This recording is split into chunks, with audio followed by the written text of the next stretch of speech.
and welcome to this week's episode of Roll Performance. As you can see, once again, we are down someone. This time it is Brad, who is traveling at the moment. He is heading home, but he will not be on in time to join us, unfortunately. So, the first thing we're going to do is we're going to catch up with what Jay was doing during this time. And as was said earlier, Jay had gone to the back of the cart, letting the driver take him along with everybody else. And he's been quiet, hasn't said much. It isn't until about 2 hours before sunrise on that first night that Jay is... Well, he just has a sneaking suspicion and sits up in his cart and sees a figure sitting in the corner. The only reason he can see the figure is because there is light coming out of a pipe that the person is holding, but no smoke seems to be coming out. Should I roll history to see if I remember this person? It's someone you heard of, but not had many interactions with. It's someone many people in your group don't like having interactions with. Can I help you? Why, yes you can, Adam Bright. After all, I come bearing a mission.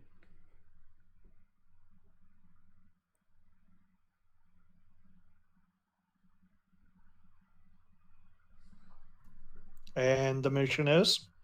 There's, two fiends in the area that need to be taken care of. See, these kind tend to be sent out as forward scouts, and if they, well, find anything interesting, it can lead to demonic invasions. I could trust you to stop a demonic invasion in case you fail the first mission, right? Okay, where are they? Oh, that's not fun. I will tell you follow your nose, and then after a while stop using it or else it might fall off.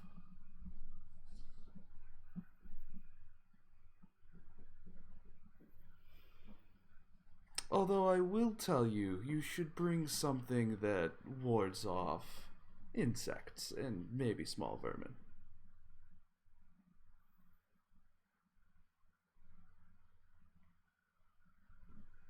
Okay, so are you just going to, take me there, or do I have to walk?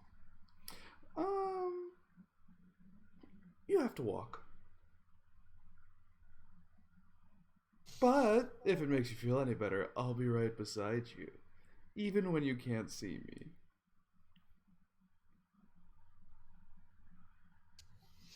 Okay, I gather my stuff for adventure. All right.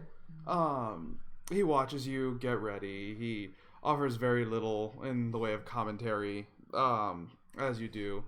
And as you step outside, he's already leaning against the back of the cart, still puffing on the pipe. Out in the moonlight now, you could see that this is a human male, about chestnut brown skin. He has brown, kind of, what's it called, ruckish hair? Or is it reddish? I don't quite remember. I believe it's reddish hair. Brown kind of hair. And besides that, a very clean-shaven face, very angular features, but very much humanoid. He's wearing very plain clothing. He seems to have a white shirt on with a black vest, which you can see underneath the corner of the vest is his symbol, denoting both his belonging to the organization and his rank, which is high, to say the least. Besides that, he's got on a very Look up for a second. His rank is high. Yes, his rank is quite high. And also, He's wearing very plain slacks and he has no shoes on whatsoever.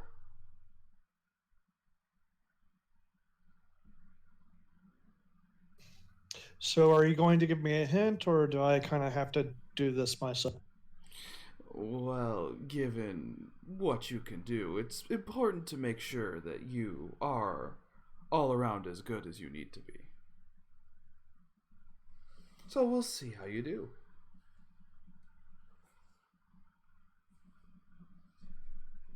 So if you would like, go ahead, roll a survival check.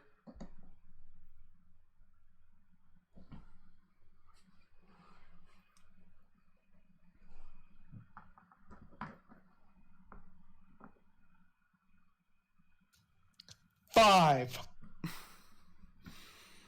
It takes you the better part of an hour of just searching around trying to find any evidence of uh what this creature could be or where it is, and you don't seem to turn up much.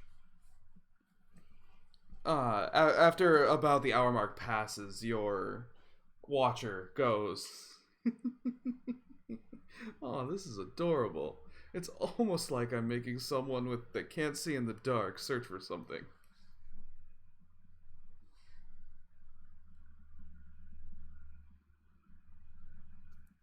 I mean, if you can see in this garbage, you could do it. I absolutely could do it. You are absolutely right.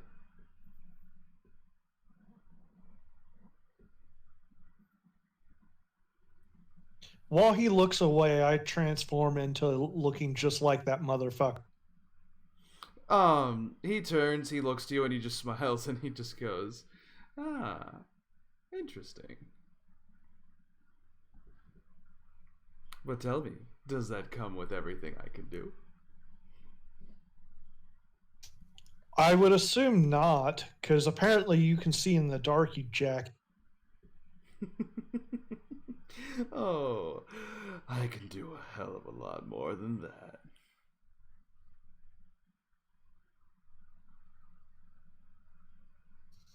Okay, so you obviously know me. I know you by rank and possibly name. You know that I'm not a tracker. Mm-hmm. What is the purpose of making me stumble through the dark? Well, I'm just teaching you a little lesson, Adam Bright. I already knew I couldn't see in the dark. No, no, no, no, no. The lesson's not that you can't see in the dark. But press on, we'll see if you figure it out. Here, I'll even help you with this one. Go ahead and roll survival with advantage.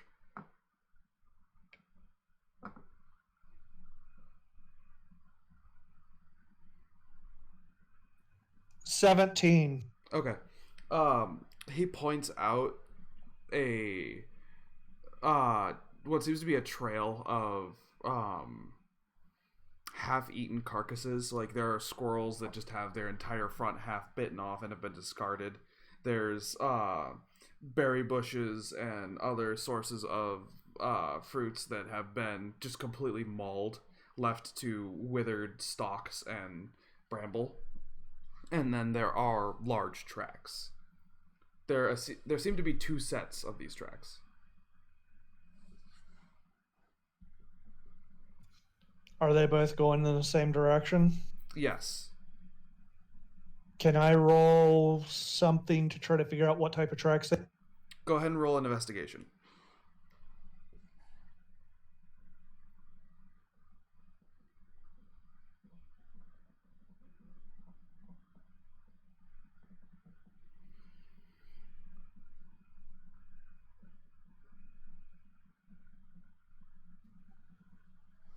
$24. It was a natural. Okay.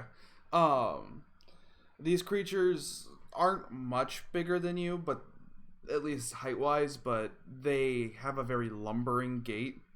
Very slow, very heavy. And it seems like anything that's edible seems to be destroyed in their path whatsoever. With your roll and with your knowledge, you're pretty sure what you're going up against is 2 Nuparibos. Which is basically when a soul goes to the hells and its biggest sin is simply sloth and lethargy. They are transformed into these hulking monstrosities. And just become the very basics of grunts. So basically, you're telling me that I'm not pulling my weight? You say that to the man? Yes. He chuckles and he goes, no, I wouldn't say that.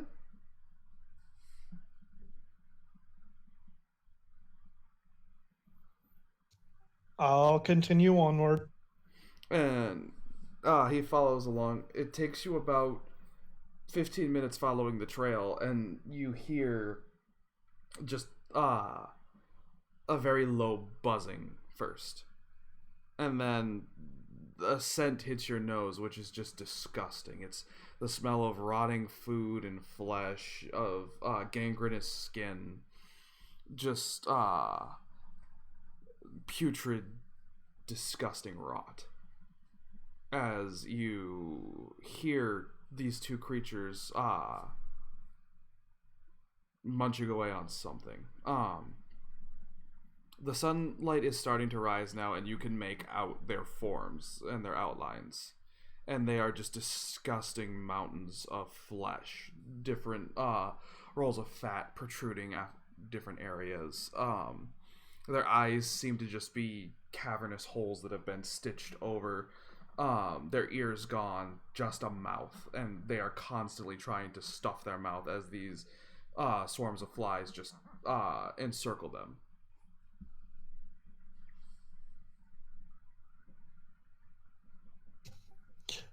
Are they both relatively close to each other? Within 10 feet of each other. I pull out my Wand of Wonder because I have no real combat attacks except for one, and I go ahead and I let off a charge. Oh, that's absolutely wonderful. Go ahead and roll me a D100. Oh no. Don't you know this? Bad day to be a support bar.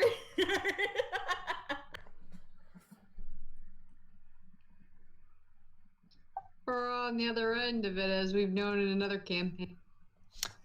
43! Rolled a 43. Oh, how a fucking about that? Nate, left or right? Let's go with left. Cool. What's your spell save DC?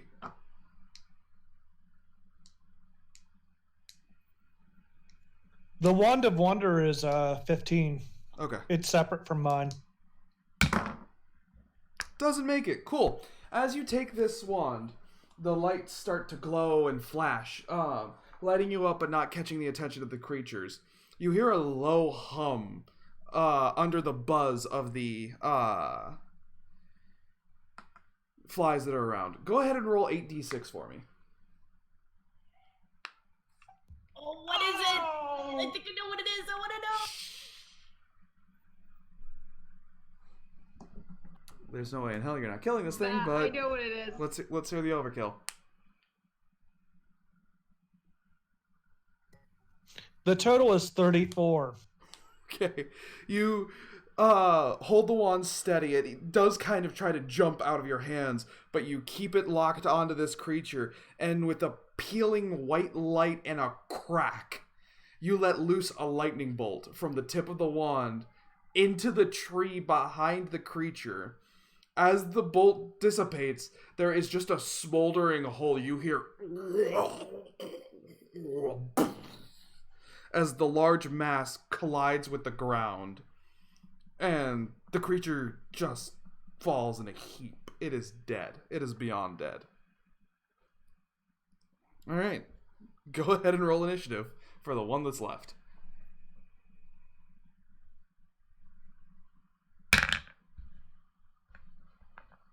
Okay.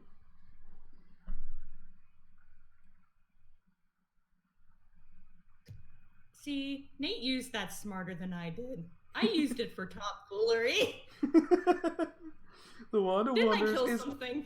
the Wand of Wonders is a wonderful toy until it's not. I was 16. trying. Okay, you go first. Or until you break it.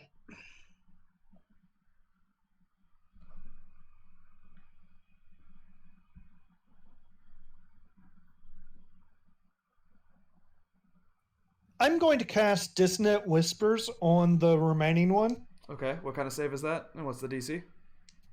Wisdom and hold. Guarantee you it fails. 14. Yeah, by over half. So, it's gonna take the damage.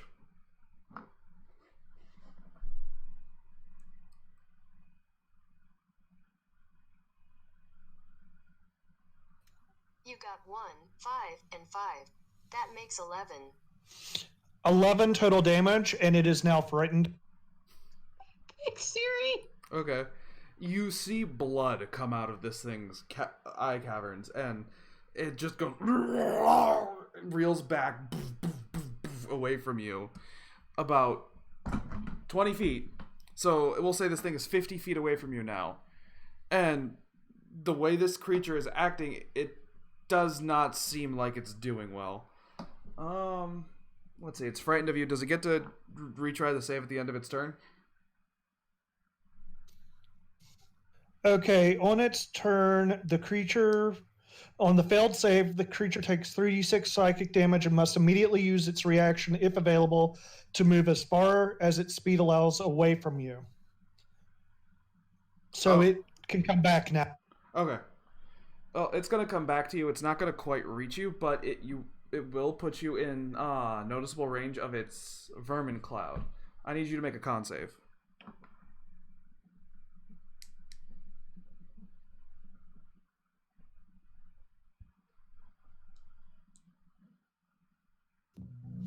$17 plus Oh, 1.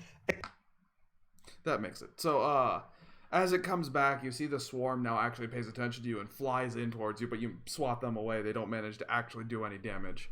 It is your turn again.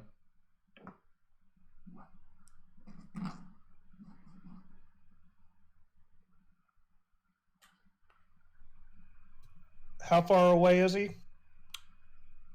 About 30 feet. No, 20 feet, sorry. I pull out my crossbow and I shoot at him. Alright.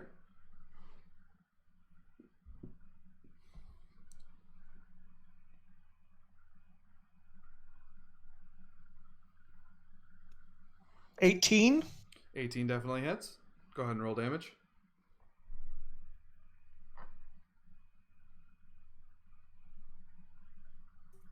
$9 damage. Alright. You sink a crossbolt into this thing, it sinks deep into the flesh, and you see blood just out of the wound.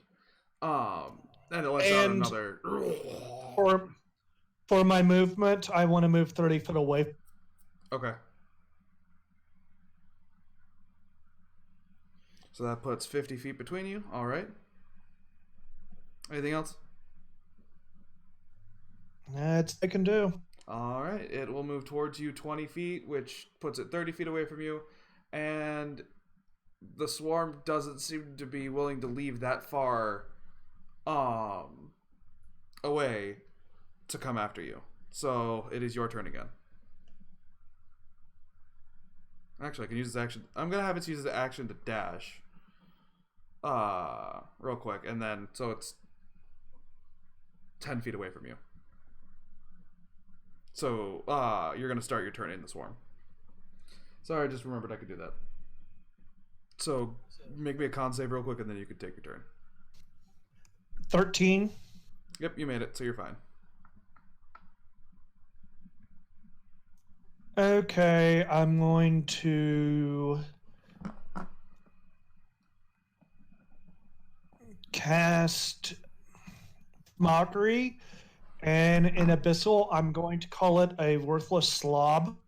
Okay. DC 14. It makes it. And I will take Oh, go ahead. and I will take my distance that I can away. Okay. Um.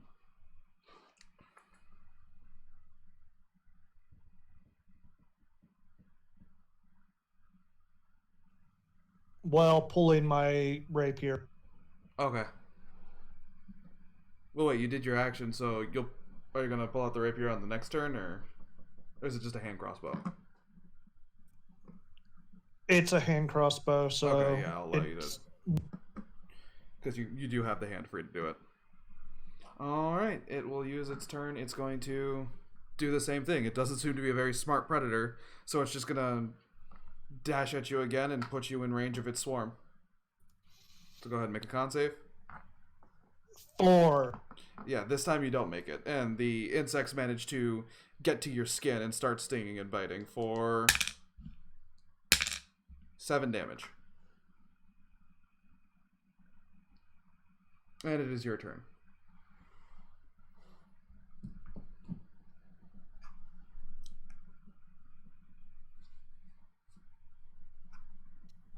I will cast Whispers again. All right.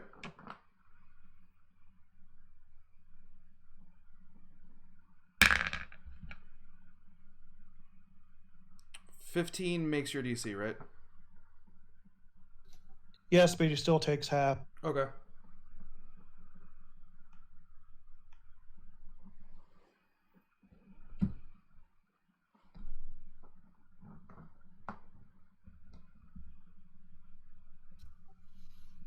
It's 6. Damage total is 8.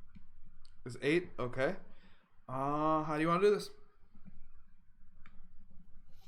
Basically, I cast Dissonant Whispers on it, and I lure its own insect swarm into attacking it and pulling it apart from within. Okay. So you cast the Dissonant Whispers. The creature reels back in pain, and as it does, the insects just kind of stop swarming around you, fly off, and then go towards it in a swarm. And you see it bat the insects away, just, but they crawl in its mouth, they crawl in its eyes, and in a shriek, the creature thrashes before falling over, thrashing for a bit longer before falling silent. And you just hear, "Well done! Well done! Oh, what was that trick in the beginning?" Just a wand I was given. That was stunning. You did a great job, and now there'll be no demonic invasion in this part of the world. Joy!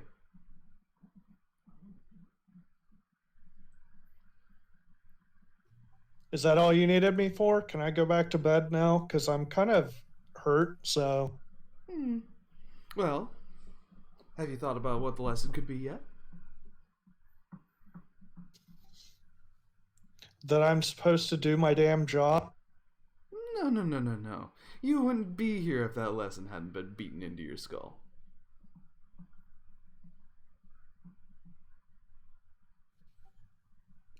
You're the one that woke me. I did. And I gave you a mission. And you succeeded. You're not even going to ask for a reward. Are you just that chivalrous? Many things I am, that I am not. As I use my turn to change back into my. I thought as much. But I also recall my teachings telling me that unless agreed upon early, there's not really much I can do This one listens. I wonder how much he actually obeys, though. That's for the future to hold. And yes, I am going to reward you. Later. I have to go get your reward because I didn't expect you to survive. So, we'll just call it a date then. Have fun getting back. Toodles! And just smoke to the wind. I go pull my 2 crossbow bolts out of the thing and go back to. Okay.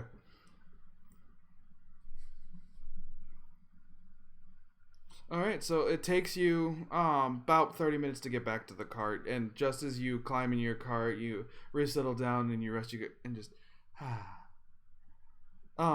you take about a 2-3 hour nap. You hear something outside, but it doesn't seem to be anything overly important.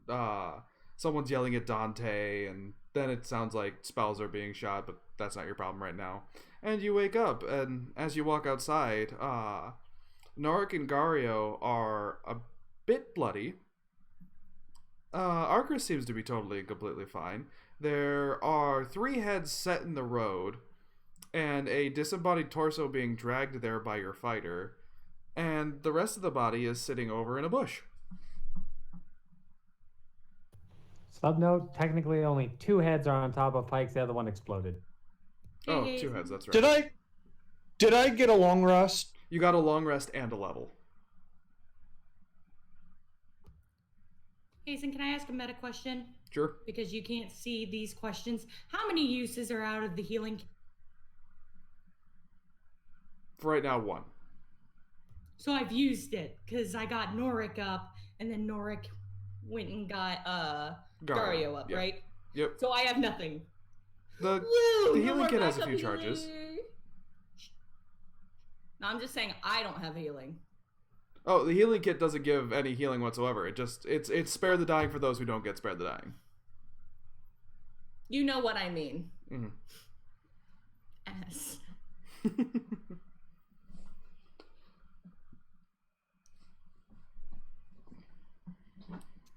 Arcus is I- solid. Look at everybody and go, seriously?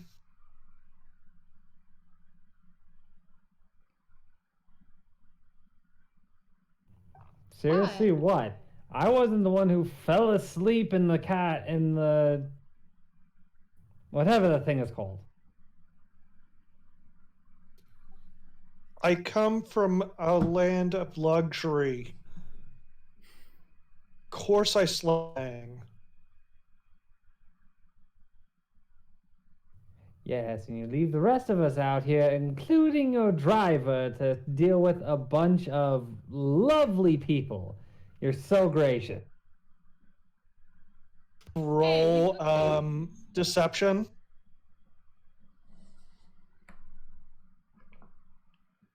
Deception versus insight.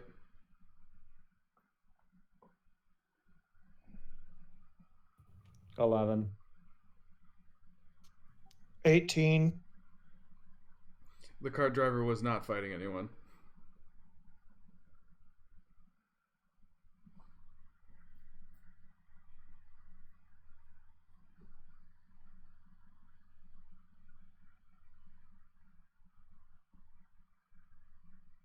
I mean, technically, I never stated that he was fighting anyone. I just said that he left him out here to fight.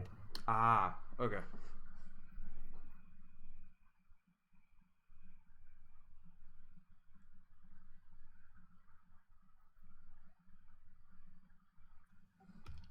So what happened?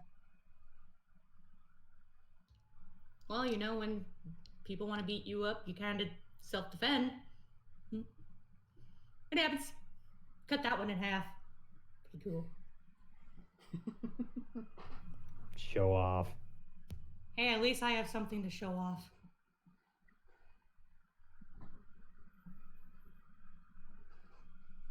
Meta not touching that one with a 10-foot pole. Amen, sister.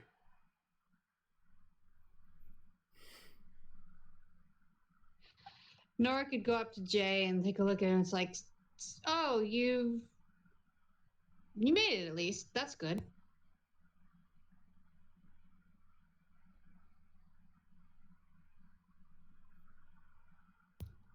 So are we about done putting whatever Corin's doing with these dead bodies so we can get out of here? And get going. Why is he don't think doing that that's to the dead okay. bodies? We haven't figured that out yet. You want to try? Former mercenary is the only thing I could think of, although this is quite barbaric even for mercenaries. He's a little weird.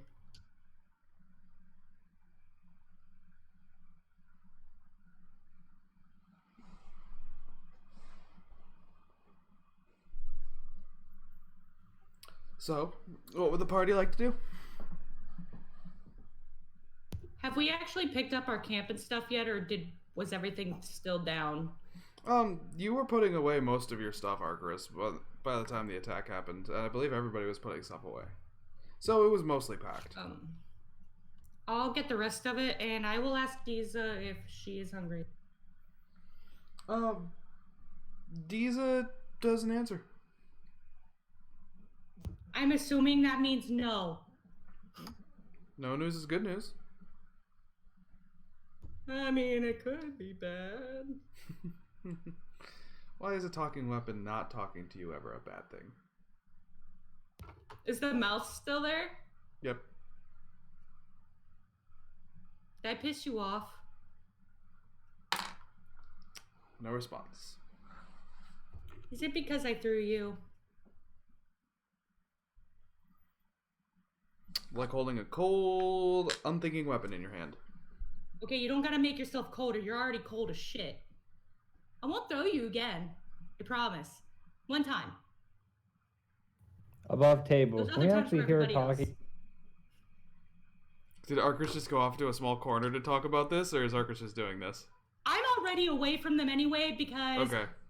our little friend has a bear, our fighter friend has a horse, and then this other friend here has donkeys. I don't want near none of you. This is very true. Alright, so if you're trying to listen in, you can do a perception, which can be contested by a stealth check from Arcus. Or a sleight of hand if that's better, I guess. They're the same either way. I rolled a 17. I don't know what I was worried about.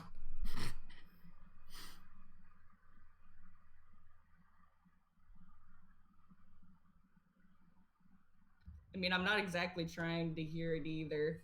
Or hide it. I'm But- not trying to hear it. I'm not hearing any of my own sass today. Alright, but no, the weapon gives no response, indication, nothing. You don't feel I like think- anything's different. I take one gold coin and kind of put it near the mouth. See if it just... Dink, dink, dink, dink. Okay, that's all I wanted to know. Well, puts it away. Okay. And I put my axe away and wait, like... the Are you little putting it person away I- like on your hip, or are you putting it away like you're packed? Yeah, I'll do my pact for now. Okay, so you let go of the weapon and just in black flames, it disappears. Or no, it would be black smoke, not flames. My apologies. I'm thinking. Can I have some pink, like, little glitter through it, too? Yeah, it leaves a little glitter trail after, like especially in the hand when you were holding it. It's just glitter palm. Yes! Do I still have glitter on my palm? Yes, Where's Gario?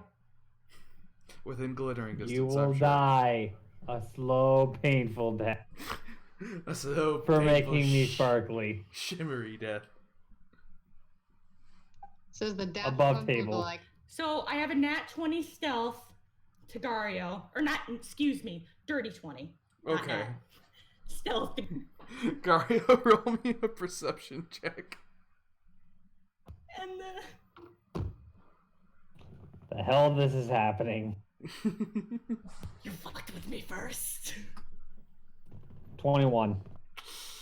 You notice a man with a shiny palm coming towards you. And then I get to him, look at him, say hi, and go to Corin and just pat Corin on the back. Okay. do you legit just say hi, or you just kind of give that like, oh shit, I've been caught, like? Hey. I just go and keep keep going. Oh, okay. I could roll deception if you want, because That's up to Ryan if he's gonna insight it. I don't think Gario cares. As long as he's not glittered. No, as a player, I give a shit about the glitter. Gario just knows somebody was sneaking up. That is true. Alright. Norik is going to get on Dante's back. Alright. Dante leans down a little bit, you climb on, he gets up, kind of shakes, and goes wherever you direct him. I think I'll just kind of pat him on the shoulder and tell him to wait because I'm sure everybody else is still packing a little. Alright. Jay, what are you doing while Arcris is trying to glitter teammates? I look at everybody. I unlock my door. I walk back in my door. And I shut my door. Alright. A few minutes later, the driver comes back out. Okay. Alright. Norik's going to spread the map out on Dante's shoulders like before and try to get a bearing, and then we'll head in that direction. A bearing, you say? Yes, a bearing on the direction that this freaking dungeon you're taking us to is. I know. Alright. With the compass, you have no problem figuring out which way to go. It's still quite a whiles away, though. Oh, well, it's still that way, I guess.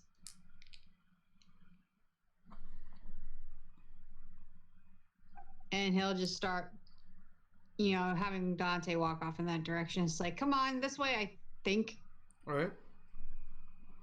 For the sake of simplicity, we're going to say Karin mounts Flint and rides along. Everybody else decide to move along? I'm away from everybody with an animal. I The see cart no moved reason not to forward. move. What'd you say, Ryan? I see no reason not to move forward. Okay. So you all start on your journey with the map. You're going the right way, especially with the compass as well.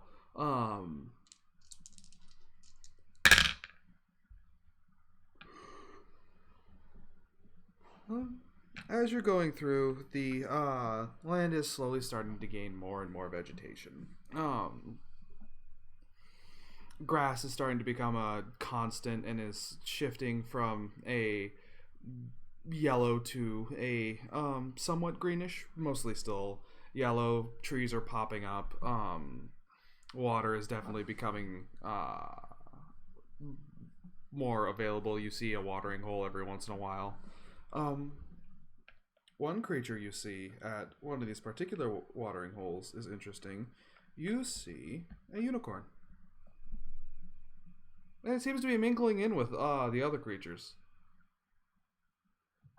If Norik sees it, he's going to stand up and he's just going to kind of probably go slack-jawed at it for a minute. So is he literally just while Dante is going, just this little person standing going, Yes. as we A pass little close, by? but it's like as the bear moves along. As Dante does not have the gentlest of gait. At that point, he'd probably pull out anything he might have in his book and try to see if he has anything based on unicorn. Right. You go to look up, you don't really have anything besides, the basic lore and if you ever see one, blah blah blah blah blah. You look down, you look up, and the creature seems to be staring at you. Me. Yes, the one who has taken the notice of it.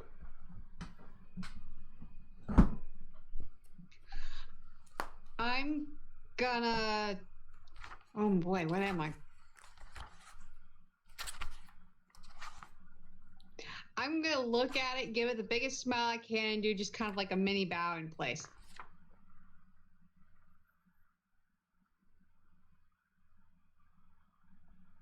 All right. You look at it, and the horse looks to you, and then it starts to move, as well as a bunch of zebra that were with it. As it moves into the middle of the herd, and they all start to turn into unicorns. You don't think this is like a glamour being stripped away or anything like that. You think maybe it's a defense mechanism for not being the unicorn in the group. Do I hear yeah. this, like the rushing of multiple feet? Arcris, I need you to make a wisdom saving throw.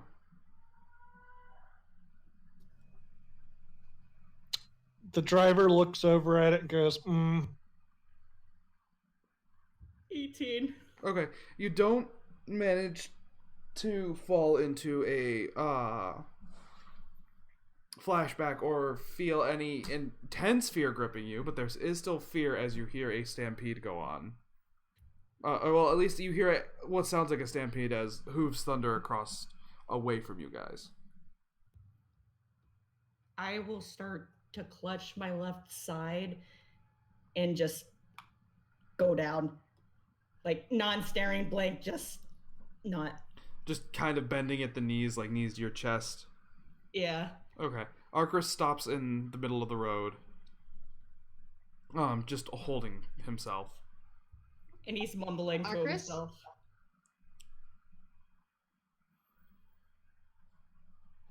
Arcris, what's the matter? Make it go away, make him go away, make him go away. Not again, not again, not again. He's already, she, it's already leaving. He doesn't move. Not until the sound's gone. After a moment, the thundering seems to disappear. The dust cloud that had been kicked up floats over and kind of obscures vision, not really. But it, at this point, has reached you guys. So this thing was coming at us? No. The wind just carried the dust cloud they kicked up towards you. Okay. Yeah, once they're probably gone, I'll just calmly relax, sigh, and just stand back up. Alright, let's get going. Arcris, well, you're probably not gonna like this, but make a wisdom saving throw.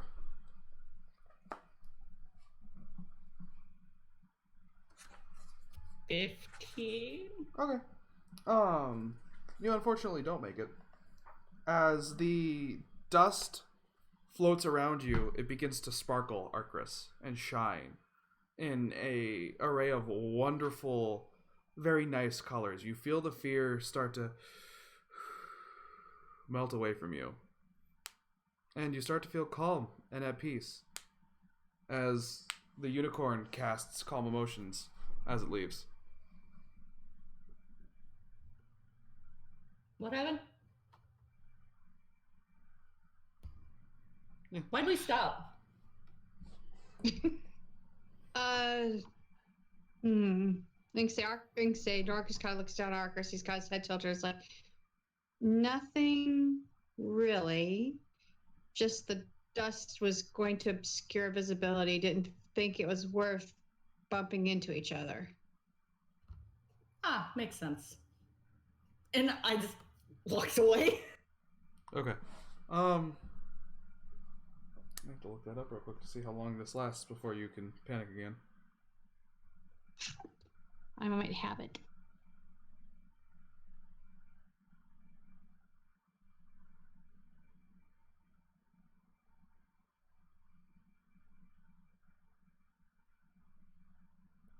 Up to a minute concentration.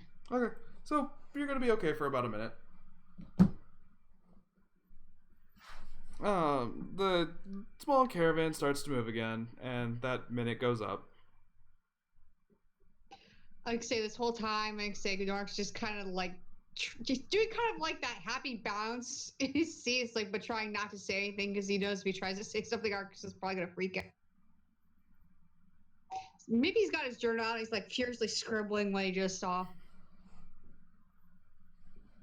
All right, Argus, as your anxiety comes back to you in full force. Whatever level is up to you, considering all but the animals you travel with are gone. At this point, I think every once in a while I'll just go and kind of like rub my left side in some sort of way every once in a while, just like anxious. It's like they're gone, but is it really gone? All right. But besides that, the day's travels go without any real problems. It comes to night, you pull your cart off to the side. Oh, the carts, the horses, the bears, the snake eggs that haven't hatched. You know, everybody who's got animals except for Argus. I keep forgetting about those. Yes. No touchy the snakes. Soon, everyone. Don't tell me you got them. Soon, everyone will have aminals. And not me. For now.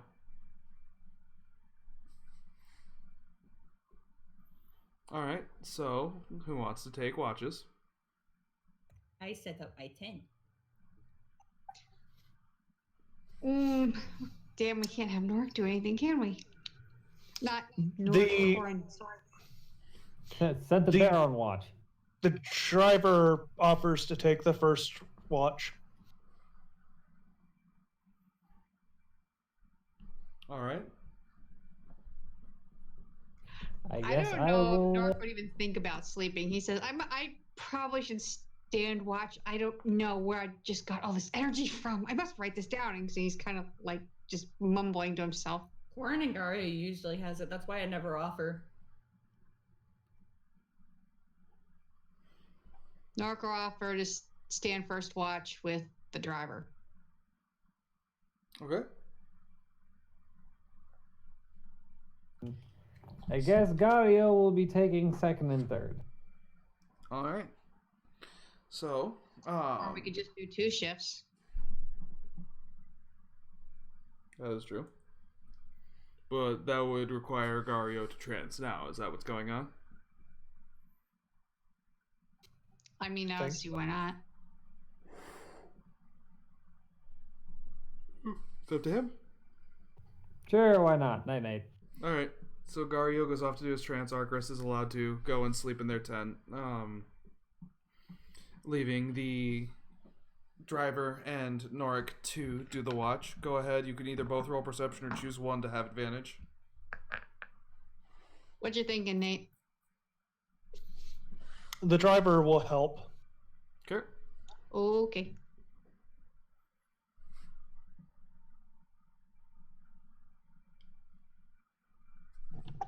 $15. Okay. As the watch goes by, the sun fades and the area becomes dark. There's not a lot that goes on. A few small vermin skitter by. You maybe see a hyena or two wandering about before they tuck in with wherever their pack is. But besides that, there's not anything that seems to be threatening.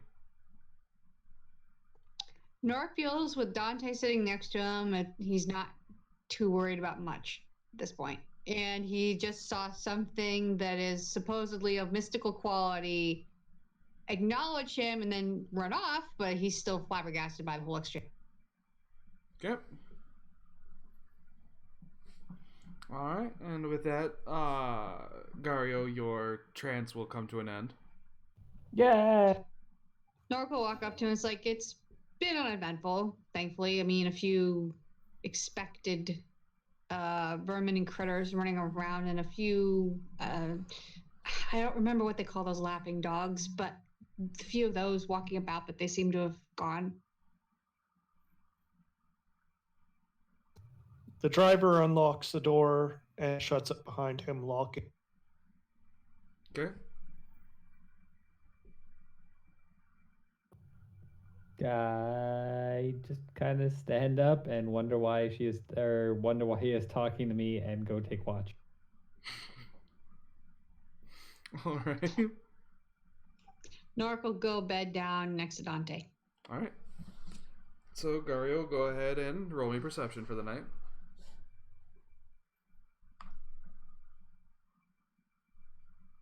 To 23. All right. You keep your eyes peeled. You don't see anything out of the ordinary. You don't see anything bad. It's just, once again, a few creatures going by. Every once in a while, you'll see maybe a few leaves or a weed blow in the wind. Very, very boring. And for once, considering my role, I will actually trust that it is. I see so good. Nothing could be unseen. Alright. And with that, day starts to break, and you can begin to move again. Unless Arcus would like to roll and describe what is being cooked for breakfast. Let me get my apron on. Let's go. The tip of the chef apron comes on. Arcus gets everything together. What did we say that roll was? Was that Dex? That could be. We said it could be either Dex or Charisma. Oh, if you let me do charisma, chill. Okay, yeah, that's a 18. And so, do you remember the few things he gave me was like preserves or something like that? Mm-hmm. Preserves were part of it. Probably some bread. Mm-hmm. I probably make this like light and fluffy soup with some bread to like dip it in, have some preserves on the side, water. There you go. Water. Butter. All right. And of course, as you're cooking, Dante starts to crawl up. Of course, Nork's keeping I a don't good notice. eye on it. What? I rolled a nat 1. I didn't notice him. Oh no. I'm just cooking away. Eventually, you're like, there is no way you can't notice. As you like turn around to get the bread, you open the preserves with a pop. You just hear behind you, the sound of a tongue lapping at water or at liquid. Just. I turn around. Dante is eating out of the pot. Oh no. Damn it! What was that about keeping track of your fiery beast? Dante, come now. Ouch, you'll get your portion. I guess that is his portion. I'm sorry, Harkris. It's all good. Can you get him out? I'll try. Come now. I think so. He'll go up to Dante and try to pat him on the shoulder and be like, come on now. You can tell he's kind of pretending he can't hear you. Like he puts his head deeper towards the pot. I got one. And I actually walk closer and take my ladle. Dung!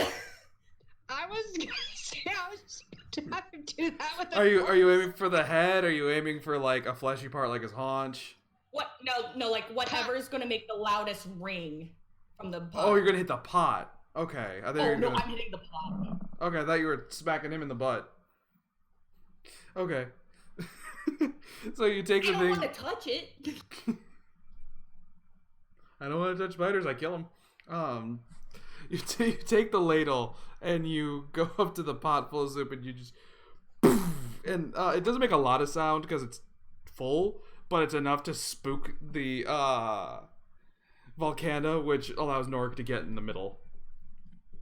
I'm gonna push him. It's like out, back. Come on. And like he like cranes over your neck, but he sees Arcus like rear up with another ladle hit, ready to smack the pot again. And he just kind of puts his head down and moves away as Norik pushes. Shay opens the door and is eating a fruit. Okay.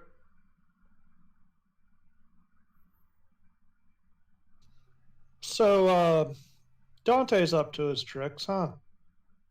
Oh, an animal's an animal. That's all I can say. Yeah, And that's fair enough. he'll get him to He'll get him to sit back on his haunches, and then Nork will go to Arcris and see if she'll still give him a bowl. He can try to fish out maybe what Dante's already kind of gotten his face in. Gives it to her. Okay. Him. Okay. Yeah, he's gonna go try just ladle anything. He's pretty sure that like maybe ladle like the first couple inches off the top of the stew. I think and just kind of throw it on the ground at Dante's feet. It's like, and then looks at him kind of like whether you'll eat it and be happy for it. Look. Can I roll an animal handling? You absolutely can. Just let me know what you're trying to accomplish. Not to do anything, just to see if she's teaching it bad etiquette. Okay.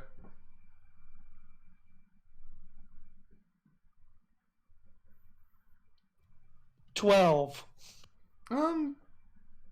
Probably as a teaching it bad etiquette, you could definitely tell that the bear, food definitely seems to be his driving, source. And apparently the bear has taken a liking to the cooking of Arcris.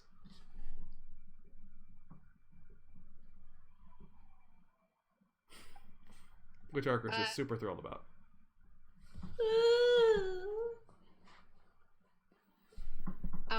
He'll go over and he'll do like a crate water to try to clean out the bowl he just used for doing that, and look over at Arcris and the others and be like, I mean, oh, fine. And say he'll go out and ladle another portion for himself. Okay, so the cleric lifts the bowl up, conjures a little water that rinses it, swirls and spills it out, and then gets himself a bowl.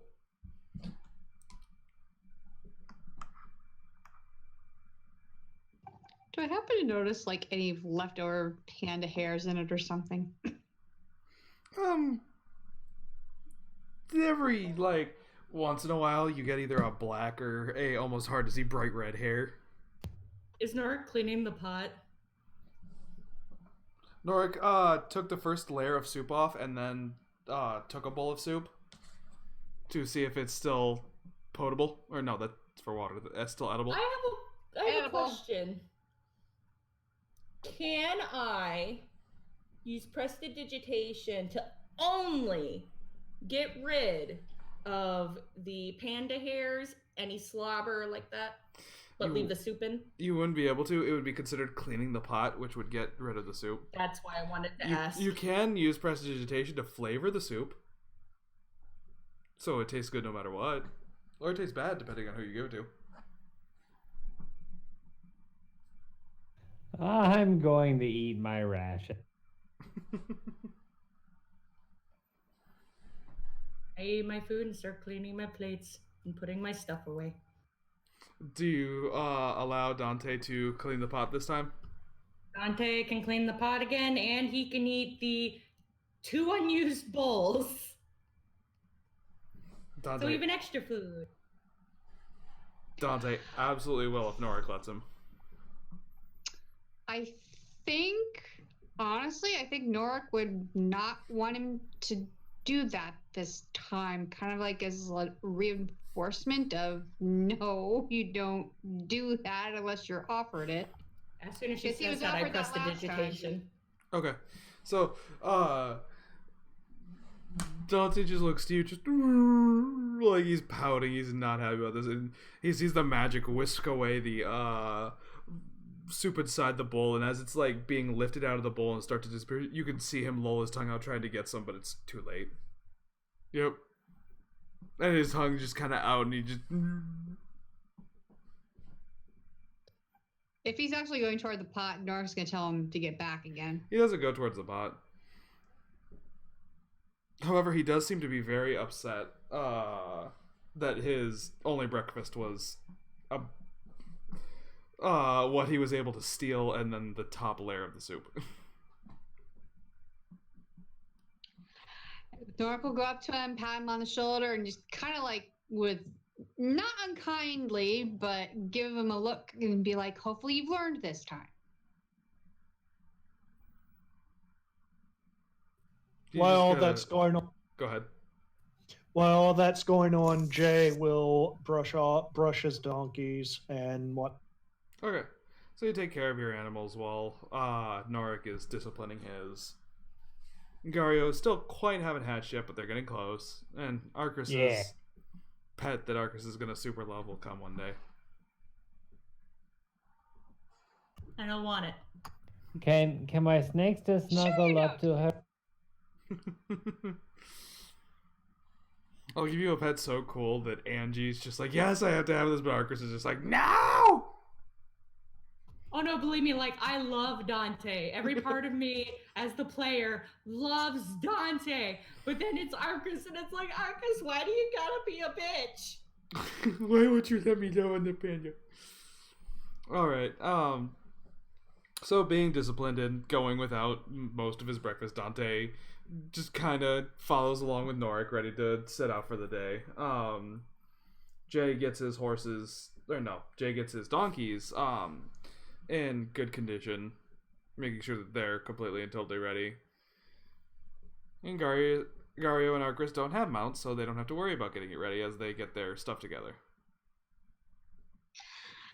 Before Norik gets on Dante, he actually wants to go talk to Gario. Okay. Oh dear God. This Does he is that actually what say Gario that? says as You know. Norik approaches? Nope, above the table. Okay. You said that his kind lived near where you lived. I can't remember off the top of my head where you said you'd seen them before. Lived, worked, played, killed, all the above. Why do you ask? Well, you taught me how to get him to spit fire. I was curious if there's anything to tell him to stay out of that damned pot until we've had our share. Where your temple was, you didn't have Volcandas, you just visited temples that did. Yep. Okay, make it sure. I'm bluffing. Ah, okay. I'm still confused, young one, how some special person such as yourself, would not have basic knowledge of speech, but I guess we can't all have everything, now can? So, are you aware of how to speak to this creature anymore or not? Nope.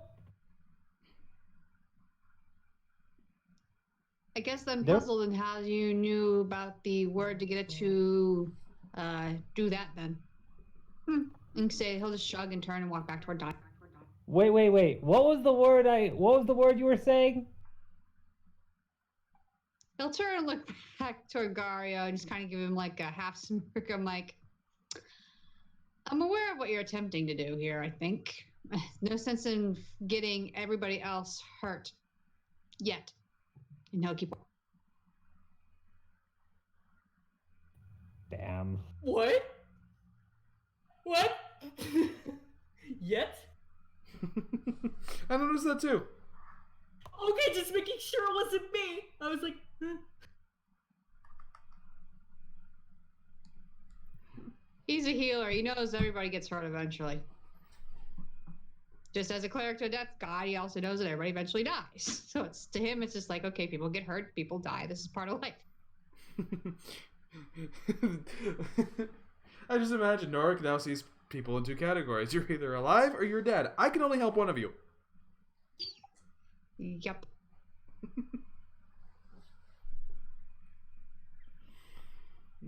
All right. He'll Anything get up else? on Dante, do the map thing, and just make sure they get the correct direction. Okay. All right. So we're going to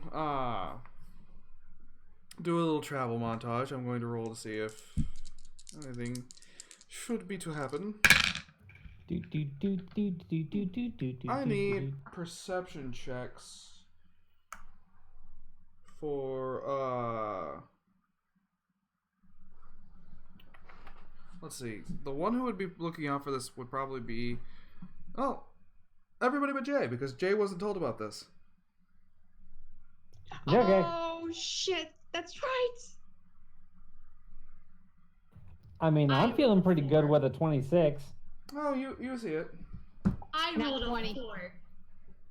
You rolled a what, Arcris? Okay. Arcris, you don't pay attention, mostly because Norik is starting to get a little too close while looking at a piece of paper while on Nat 20 Dante. for 23. Gario and Norik, you notice a very familiar looking rock from a treasure map you might have looted off a body. Oh, yes. That map.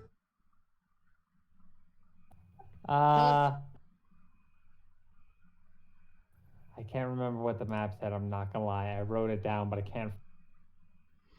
This This was not the map Leap gave us. correct. No, this was that you the got off map captain. I looted off of the dead body of the head. Yep. So, the map showed the rock. It showed the west side of the rock, and it showed a few paces off was where a treasure was supposed to be buried. I'm gonna tell everybody to piss off and walk over there and start digging. So you're just going to go over there alone. Hey, I found the map. It is my treasure. Okay. So you measure the paces, and you're just going to start digging? Yes. No, actually. Survey of some kind for trap. Okay, that would be investigation or perception. Norik's gonna see if everybody's willing just to halt for a little while, so everybody can just take a break from travel. While Gario's out there doing his thing, so we're at least within screaming distance. Can I just keep an eye on Gario? Watch him. Sure. Dirty 20 on perception. You notice that the area is littered with pitfalls that have been covered back up.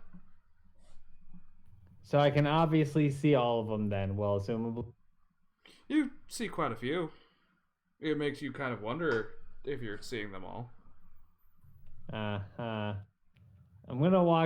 gonna take out my quarterstaff. I'm just gonna poke the ground as I go in front of me to make sure that I'm not going to hit any pitfalls. Okay. You all notice as Gario takes the quarterstaff off of his back and starts to poke at the ground, walking slowly while doing so.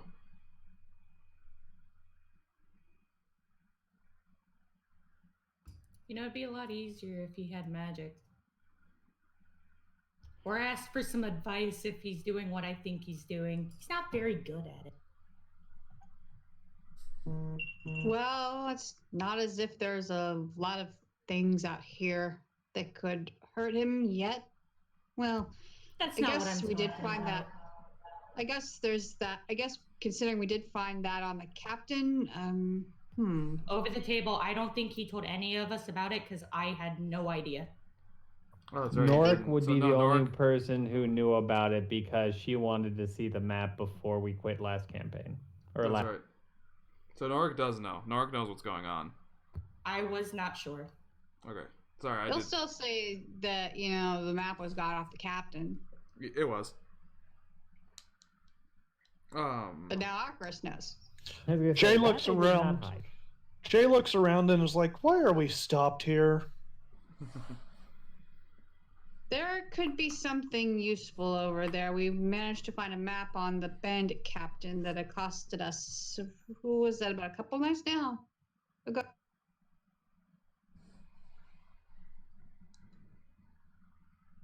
Anything else I should know?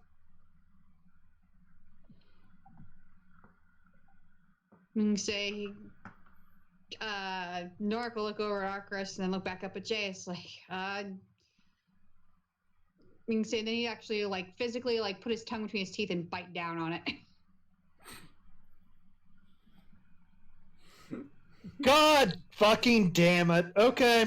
I need you to make a hold on. I need you, and I'm going to situate it to where I also get Arcturus. I'm casting Zone of Truth. I need you all to make a charisma set. All right. Fuck you, Nick. Always fun. Oh, that's okay. I got a 24. I'm so happy. I'm a halfling. That's all I can say. It's 11. Ah, so Jay, you feel that Norik fails, but Arcris succeeds. Norik. So, what do you know about your family? Other than they gave me this rod, I have no idea. I haven't seen them in at least a year now. And what other information have you been withholding from me while I was just unable to be out of my cart for that? You mean while you were in your cart? Yes. What else have you been hiding from? Well, we just saw a unicorn last night, but I don't even know if they are what they say they are. I mean, that thing turned like a whole freaking herd of zebras into unicorns, so that it also could have been unicorns turning back into zebras. I have honestly no idea. I wonder if that's actually possible. They say they're supposed to be the best kind of healers for animals, but I have no intention Oh of my that. gosh, please stop! Please stop! Like, I was just like, I can't take it. I'm gonna go to Gario right now or go into that pitfall. Just stop! Okay, well, what That's the- else? What about the day before that? What are you not telling me that you were just biting your tongue? Apparently, Arcus is scared of animals, but I'm pretty sure you already knew that. That's not what you were biting your tongue about. No, it was. He'll put his hand over his mouth. It's like, and then like dip his head. Okay, and I'm afraid of animals. What of it? I kind of I'm figured not that. lucky like you guys, okay? They don't like me, I don't like it, and that's how we keep our relationship. I did not sign up to be with all you guys and your fluffy ass idiots. I cannot. I'd rather them not be near me and or dead. I just want to point out that Jay and Bob, Kevin and Smith have both been completely tolerant and avoiding you, Arcris. That doesn't mean I still don't like them. Oh no, but I've got my animals under control. Yeah. The funny thing is the 3 animals you guys all have are the ones that I'm closely more afraid of. That doesn't help. I'm not even under this. She just made me mad because she assumes right. I mean, I kind of figured that out on my own. I know. Shut up. Gario, Arcris, Nora kind of gives Arcris kind of like an "I'm sorry" look. Gario, as all this bullshit's going on and you hear fighting from over there, you push down with your quarterstaff and you do knock a pitfall down that you hadn't seen before. And you see at the bottom are all kinds of wonderful sharp stones and spikes. And carved sticks waiting for anybody unlucky enough to not realize. So if all of y'all are done fighting, it's kind of hard to navigate a trap with all of you stammering your mouths off. And my merchant, glorious friend over there, I may not know magic, but I understand when somebody's using magic to make people talk, could you probably not use that on the party before I deem you an enemy? Just saying. And I turn around and keep poking the ground. I don't do that. It was actually our other friend here. But, you know, if you were better at treasure hunting or asked for some advice and I wouldn't take your shit, maybe you get some help and not die in an almost pitfall. I mean, I'm doing quite all right over here. I'm doing quite all right here, except for all the pitfalls. And I don't know. Can I trust the large carrying axe person to be rather acrobatic at the least? Do you see my axe? Norik actually gets tiny bit angry hearing all of this. Thinks he'll actually look over at Gario, and he's actually got like a mad look on his face. Somebody's like, "If you're so worried about falling, tie off."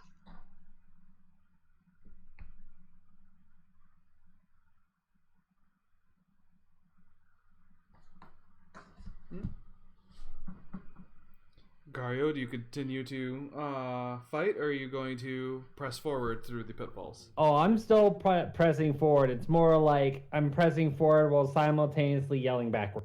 Okay, Can I grab a rock? you absolutely can. Can I throw it in the distance? Slightly, kind of away from where he is and see if I trigger something? Sure. Go Do I need ahead. to roll Give me a anything? dex roll with disadvantage. It's a 10. Okay. You don't hit Gario. I You. wasn't trying. Huh? I wasn't trying to hit I know. Gario. I know, but if you would have rolled poorly. You toss a baseball-sized rock towards Gario, but not at him. And Gario, as this rock flies in, comes down, it pulls down another pitfall, but you notice this one is made like a moat around where the treasure chest is supposed to be. Found one, you're welcome. I have a stick. I would have found it in the first place, but But it thank looks you, like I guess. found it quicker. Around this one, inside this one, you do notice a couple skeletons, Gario. Perception or insight or investigation to figure out if there's anything useful loot-wise down there. Okay, roll whichever one of those you think works the best. Perception because it's my highest one, even though usually I would say insight or. I would have said investigation, but that's me. 15 perception. Okay. You see a lot of the bodies have the same kind of clothes that the bandits did. Probably these are people who got tired of the boss and tried to leave with the money. Copy. Is the moat style pitfall really, really wide? Or is it only like, what are we talking distance wise? From where you are once you get to the edge of it to where the treasure is supposed to be, it's about, we'll say, 6 feet across. Cool. That's easy. Since let me think, standard core staff. What's a standard core staff? Isn't that like 6 feet, actually? Mm-hmm. Okay, so never mind that one more. I'm going to take one of my throwing stars out of the 20 I have and throw it at the.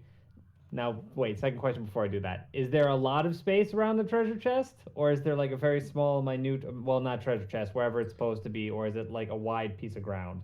It's about 4 feet across. Okay. I'm going to throw my shuriken at the ground first. Okay. You throw your shuriken and just into the dirt. Cool. All I needed to know. I'm going to make a jump for said island in middle of. Okay. And what is your jump distance as a monk? I don't know. Make an acrobatics check. All I remember is it's usually 2 feet of movement for every 1 foot of height, I think. All right, we'll do an acrobatics check. That'll make it fun. That gives the chance of failure. I'm not failing with a 25. Close. No, you don't fail. You very nimbly jump over with no problem. Nothing happened. No? I mean, I could have you land on your shuriken if you want. No, I'm good. I was just making sure there wasn't any other random.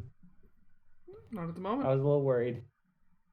Okay, so assumably then I'm standing over where said treasure chest should be, or thingy of crap. Yep. Okay. I am going to start digging with my hands very slow. Alright. So, Gario jumps over onto a small little island and starts digging while everybody is still holding position. I think at this point, if Jay had turned and looked at Arcris, Norik was going to slowly kind of want to back out the sort of truth spell because he knows what that thing can do.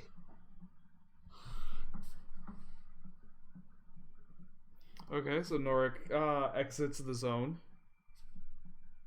He's actually going to try to very carefully go toward where Gario is. He's going to make sure Dante stays back away from all of it. Okay, so you hop down off of the Volcanda. You tell him to stay, and he sits down.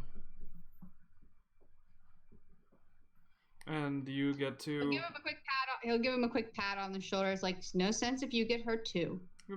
All right, so as you get close to where he is, are you going to make an investigation or perception check, or are you just going to walk it? Only 2 of the pitfalls have been tripped. Well, 3. I mean, he's probably gonna do like the staff tap on the ground just as he goes, very slowly again. Does Nark have a quarterstaff? Yeah, the thing that was Oh, supposedly right, a yeah. flagpole. I mean, he has an 8th staff. That is completely and totally true. Yep. So you take that out and you poke and prod slowly at the ground as you walk forward.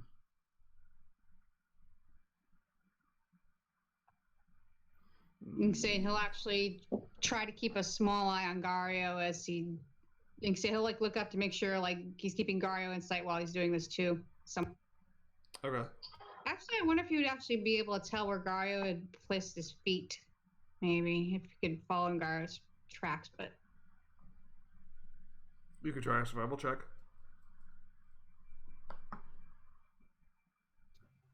I pull out my flute and play a little ditty.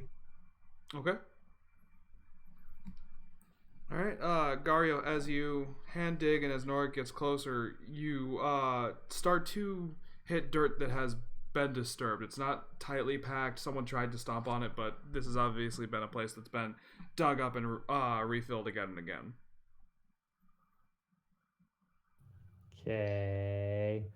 I'm going to stand up real quick. I'm going to poke that dirt with my quarterstaff Okay. to make sure. Only thing that happens is your shuriken gets loose and falls down into the hole. Just kind of dink dink over onto its side. I continue digging. Okay. Your hand hits a shuriken. No, I'm just kidding. You pocket the shuriken and you continue digging. Nark, you're getting closer slowly but surely. if he happens to get up near where the water thing was and with the skeletons in it, if he happens to see those, It's not an actual moat. He'd It's be just curious- dug like a moat. uh, It's still a he'd large want- pitfall. he'd want to see if he notices anything about the skeletons, like were they chewed on, does it look like they were burnt, any of that. All right. It takes you a moment to get up to that point, but you eventually do. And the skeletons don't seem to be chewed on. There is definitely breaking in the bones and skin still attached to some parts of one skeleton that seems to have fallen down here as decomposing. But otherwise, it seems to be mostly the spikes that got him. If not the spikes, then starvation down in the hole or dehydration. He'll kind of just wrinkle his nose at that and just mutter to himself, wow, they really are disgusting around here. Gario, your as you pull dirt away, your finger drags against something. It feels like the side of a box. Like a wood box or a Yes. metal box? Yes to the wood box. Yes. Okay. How is it easy to tell how big the box is? Like, do I just have to shift more dirt or do I have to make bigger? It's not a huge island, so you imagine it's not a huge box. Okay. I am just going to start slowly shifting dirt away from box to make sure. Yep. The most interesting part is your feet are kind of still hanging off the edge of the thing just because of how tall you are and the fact that this is in the middle. Yep. But alright, Nark, you can see him digging. Arcus and Jay are enjoying the music up ahead. Arcus being left with most of the animals. So you have to throw that up. Alright, Nark, what do you want to do? He's just going to keep his eye on Gario and maybe tap around some of the area that hasn't been disturbed yet to make sure he can tell if there's other pitfalls nearby. Okay. You tap and you actually do reveal a pitfall to the side of you. In fact, part of your foot was actually standing on the edge and you shift over. he'll like bring a hand back and like see if he can like smooth back his hair. He's probably sweating just a little bit from all of this tension. Okay. You are standing right where he left from. So, if he needs to come back, you're either going to need to move or he's going to have to find a new place. Gario, eventually you manage to see the top of the box. It's only about 4 inches by 2 inches. And seems to be built like a small chest, like maybe a jewelry chest or something like that. I will pick it up. Okay. It takes you a little bit to free it. You pull it off, you dust it off, and the first thing you notice is a lock on the front. Okay. Steel lock or something that could be easily smashed. It's either iron or steel. So would need reasonable force. Yes, you would need reasonable force to be able to break it. Okay, not me. Got it. I turn around to see Munchkin somehow has gotten close enough to apparently jump to my foot. Yep. If I understand correctly. Yep. Yeah, Nork's gonna look behind him and maybe backtrack his feet just a couple bit. He's like, just came over in case you needed extra hands. Wasn't sure how big that thing was gonna be. Small island, small chest. Unless they were smart, in which case they could have built the dirt on top of the chest so you had to dig around and fill. And I jump back across. Do you want me to do another acrobatic? Absolutely. In fact, I need you to do that acrobatics at disadvantage. Unless- Because of a well, 4-inch chest. No. Norik is Norik standing had where you backed up. were, so you're either going to Oh. you could jump with straight, but you're jumping randomly, or you could jump with disadvantage trying to get over Norik. No, I'd said Nork had backed up a little bit before he'd said anything to Gario. That's what I heard too. Oh, okay, I missed that then. Nope, go I ahead, still need to roll roll disadvantage. acrobatics. Okay, I was making sure. I'm like, son of a bitch. Kills the halfling by landing on him. Death by monk. That's by Fat 18? Monk. What'd you say, Poor Ryan? Gario. 18? And 18 makes it. You jump across and land in front of Norik. Nork will actually turn back around and do his thing with his staff again, making sure, nothing in front of him that he's going to walk on does Okay. fall. All right, it takes Survival about check 23. Can I just like run back through my own footsteps? yes, you can. There you go. And Norik, you can follow. Sure. All right, you both within about 2 minutes from being on the island make it back to the group. I literally walk up to the axe wielder, whose name I actually can't remember right. Arcris. Arcris, thank you. I walked up to Arcris. How long has it I been? didn't need you. It's been Ow. How long has it? it's been about 10 minutes overall. Okay, so how long since I cast my spell? The Zone of Truth? 6 minutes. He needs to make a charisma save as he walks into it. What's a charisma save? Is that just roll +1 or roll plus? It's a roll plus It's Roll charisma. plus plus your charisma. and beyond on, it's below where you have your strength, dex, con boxes.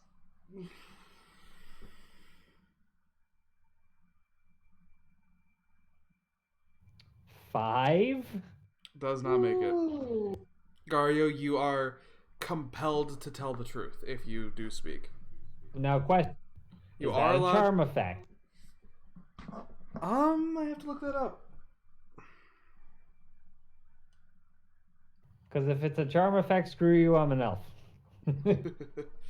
No, Zone of Truth is not considered a charm effect. All right. Damn well, it. He falls into the zone of truth. We will figure out what truthful things he says after we take a 10 to 15 minute break. Because I need to get a drink. So we shall see you guys soon. See you in a bit.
Alright, we are back. And, Gario has just failed his save for the Zone of Truth.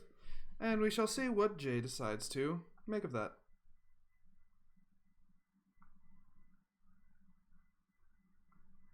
Or anybody, really. Anybody can ask the questions. So Gario comes up to me.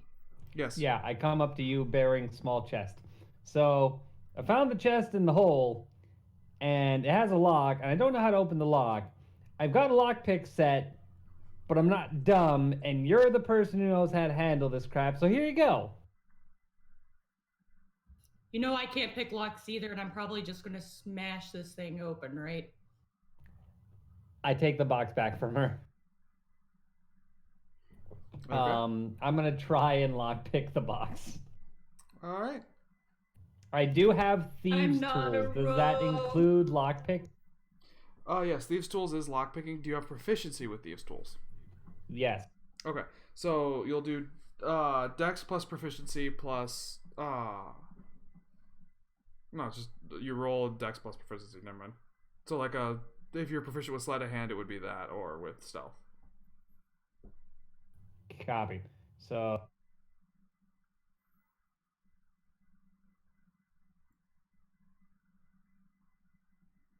it keeps bouncing on my keyboard. What is that? 15 plus dex would be 21 plus proficiency, which would be 2. 15. So what is that? 15 plus Dex. How is your Dex a plus 6? Oh, pardon me, that's saving throws. It would be a plus 6 altogether for 21. Okay. Yeah, because it's dexterity of plus 4 plus proficiency bonuses plus. Alright, you put the lockpicks into the admittedly very small lock, which makes it a little more difficult, but you manage to get it open. That was supposed to be a click. The small... It's a wet click. Yep, the lock's been underwater, you know, mud. Kind of sounds like a shard itself, but it opens. And, you pull it out and the lid seems ready. So, Garia, what do you actually know about these bears?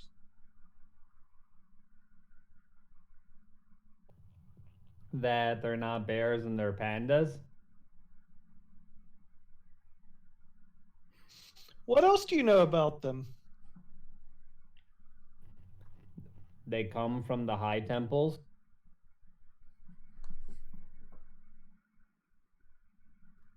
Oh, come now. You seem to be an expert on the subject. Expert and learned to handle them a long time ago are two different things.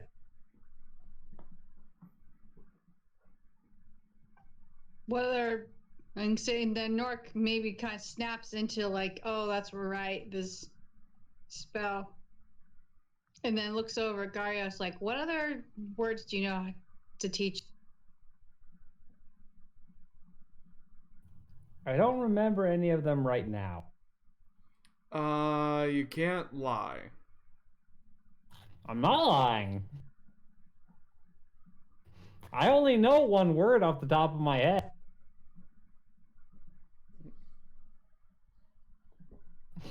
See, you can't. I mean, if you tell me I do. But as of right now, I only remember one. If you only know the one word, you only know the one word. I just wanted to make sure that just in case you weren't fibbing in no Zone of Truth, boy. Nope. As of right now, I only remember one. Okay. If I probably tried to remember, I'd probably remember more. I was say hearing that, say Nork turns away and actually mutters under his breath, nuts. And this temple you come from, what guild are you a part?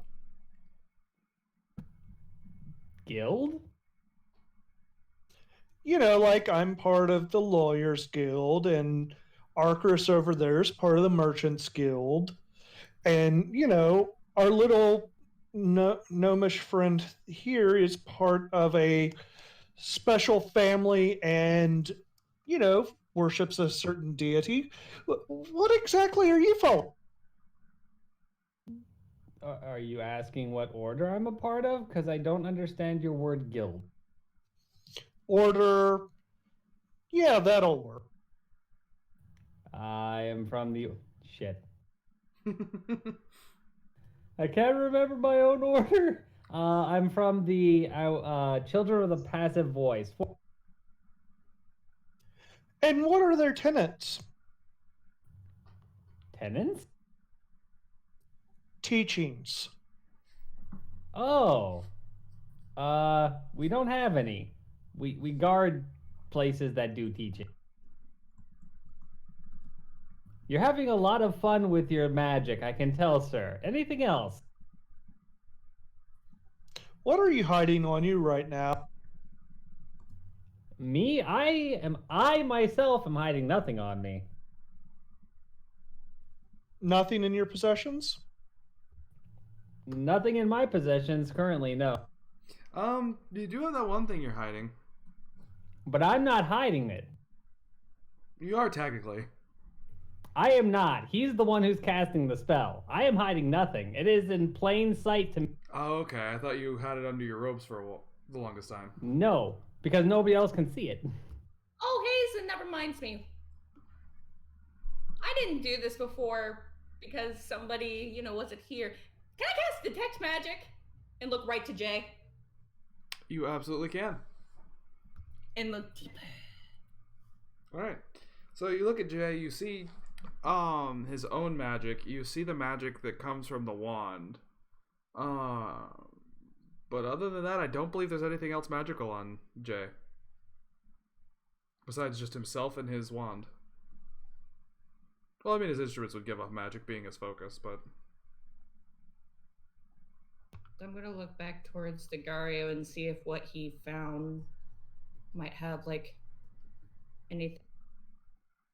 If it does, even I don't know. Well, Alright. maybe I could tell you. You go, you inspect the box, and you don't see anything. Nothing You magic. mean no magical anything? Yeah, or you don't see nothing at anything all? magical from it, I should say. Okay. There's no auras, there's no anything being hidden So on I it. actually go up to Gario, and I'm assuming I'm doing this while walking all around the box, looking at it all over. I'm just like, it's not magical. I kind of look at the box. You want to see what it's inside? I don't feel like I should. I don't know if I trust you. That's not even That's- the zone of truth. That sucks, and I whip it. I was gonna say he passed it if I remember correctly, right? Yep. Okay, I was trying to remember. And as she says that, I said, Gary just goes sucks and just whips the box open. What do I see Sucks. in there? All right. So, as you say this, are you turning the box to Arcris? Like, are you making Arcris look? No, I'm just opening it up. I'm not. Gario isn't that stupid. Just shove it in someone else's face. Be like, you take whatever cursing has. Okay. Damn beholder. All right. Oh, don't be like that. So you open the box and you notice on the inside it is velvet. A very thin layer, but enough to Oh. make it fancy. And judging from Sexy. the lock that was on it and everything else, you have a feeling this used to belong to someone who was important. Or at least someone with money that the bandit had probably killed. Maybe. Maybe not. Can't really ask him now. But on the inside you see a little silver hairpin. It has a butterfly and then two flowers underneath of it. I still have my detect magic going, Yep. and nothing from that pen. Nope. But the pin, it's not silver plated. It is full and complete silver. And as you stare at the butterfly, you notice that it has gems inlaid in its wings. Beautiful blues and reds And then I'm actually inspecting this more so because Arcris, nobody knows what jewelry is Arcris's thing. Arcris, it is a So- beautiful piece of jewelry.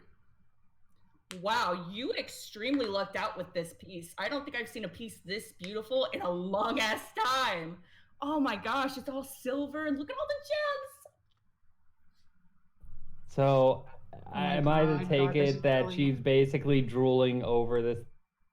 He seems to be enjoying it quite a bit. And then what did you say, Jay? I think that was Jen. Yeah, I didn't say anything.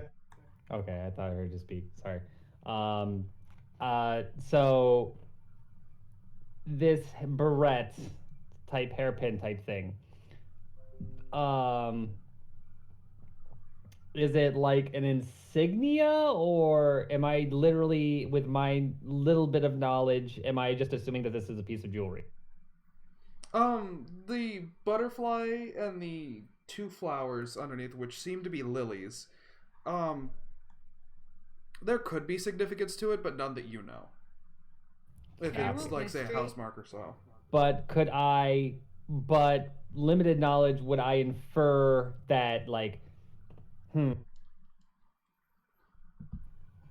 like, could I take a, like, if a standard person would look at this, they wouldn't just think, oh, this is a nice piece of jewelry, and they might go, this looks like it belongs to some.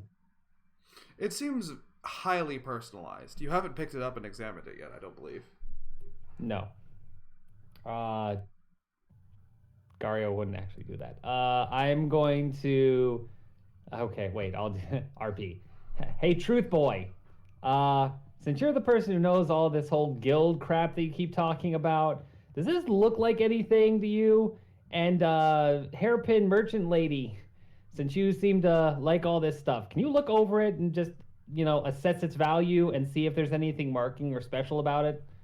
By the way, this is mine. Mine. I wasn't going to take it from you. I'm not a thief. Hazen, while we're in the midst of this, Norik's been kind of running through his head. He mentioned children of the passive voice and all these things, and Garo did say earlier something about guarding libraries and the like. So do I know anything about any of the above You know that from being a cloistered scholar? of places of great research, or even small libraries that have important tomes in them, sometimes children of the passive voice will be sent to act as specialized guards. They are not contracted by the libraries, they are not contracted by the cities.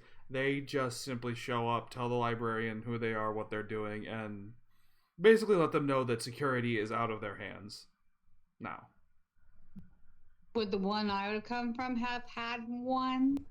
No, just simply because an small army of clerics is enough to keep a place secure. At least according to such an organization. Okay, got it. 18 history. It's a family crest, but not a big one. Nothing of import seems to come to mind from it. They are from the Koteran Empire, and Arcris, as you are examining this thing, you find an inscription on the back. I also dropped Zone of Truth Okay. What does it before I say? walked in it. Okay. As you look at it, it says, Dearest Melina, for you and your beloved on your special day and for the years to come, may you find peace in all of them, and much like this hairpin keeps your hair together, may your love keep your marriage together for many years. Oh, well, I know who it's for now. You said Aw. Melina Hazen? Yes. Huh. Do any of you guys know a Melina? Do I know the last name? Or is it such a minor one now? It's such a minor one. No, not really. It's a minor family from the other king. Oh, I think this is theirs. Would Arcris, I be able to know anything about it, Hazen? Sorry. Nope. But Arcris, you would conservatively price this around anywhere from 90 to, say, possibly 125 gold. Just for the work that goes in, the materials, the metals, everything else like that.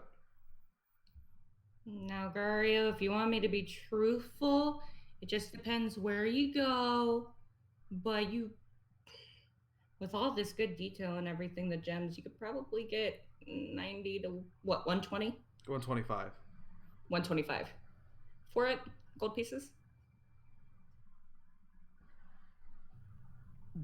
Okay. Did you find anything else out about it?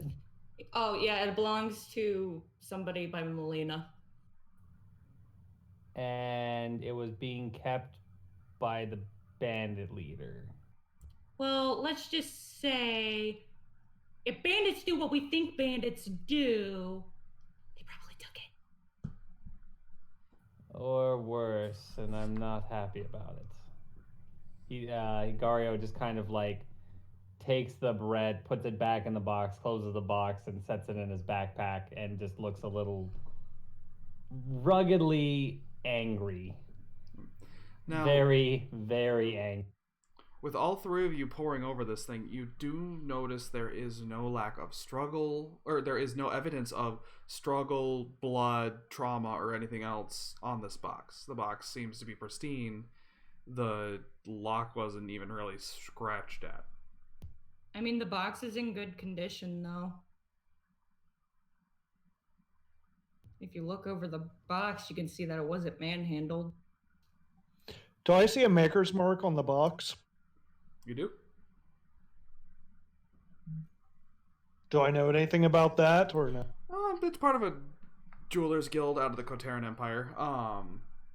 It has its own specialized symbol. It has a symbol of it, simply a gemstone, but depending on the cut is depending on who did it.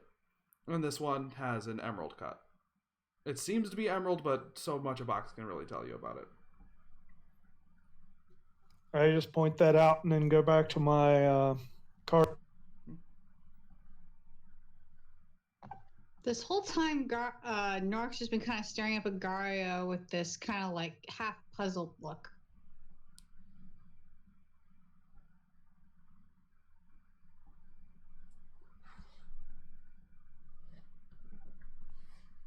You are cloister guard. Cloister? No. You, small one, have no clue what not even remotely. I don't think he knows either. I have access to just about every library in the kingdom. I know what your order does, and I'm confused why you're not still at your post.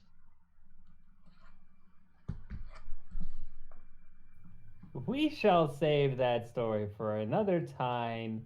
Let's just say that my order also believes that certain things are not allowed in defense, and I stopped caring.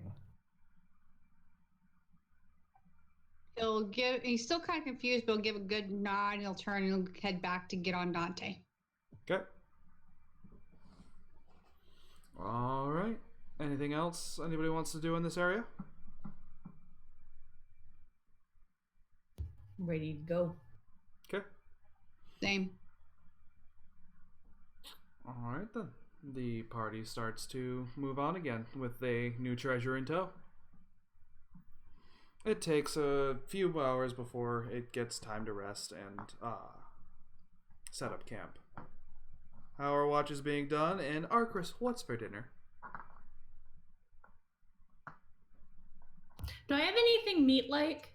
You have some dried beef. If you wanted, you could try going hunting for some fresh meat, or send someone else to do it. Actually, I don't mind just going and Eldritch blasting a bunch of shit. Okay. Or using these. Go ahead and give me a survival roll. Ooh. That is a 18. Okay. Arcris departs, stating that they're going to find fresh food for dinner. Or fresh meat for dinner, I should say. And, about not even 10 minutes in, you find some deer tracks. Alright, let's go. Okay. So, you follow along the tracks and eventually come upon a deer, just simply munching in the forest. Do you want to roll stealth, or do you just want to try and attack it quickly. How far away did you say it is? About 40 feet from you. Oh, I got a couple Eldritch Blasts in that thing. Okay, go At ahead. least 2. Is that gonna actually change the meat at all? Never thought about that. Oh well. It's gonna be brain food. Yummy! So that's a 24 to hit. That definitely hits a common woodland deer. That's 9. Okay.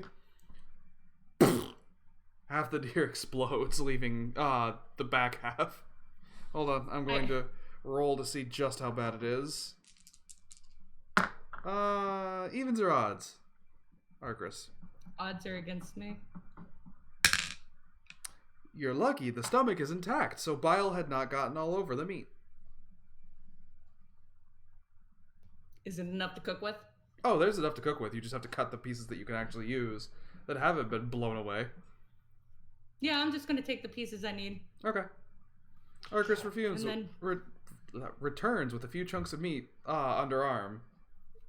Well, Arcris is gone. Can I try to make bird calls for specifically some sort of bird that would be tasty, also not very dangerous?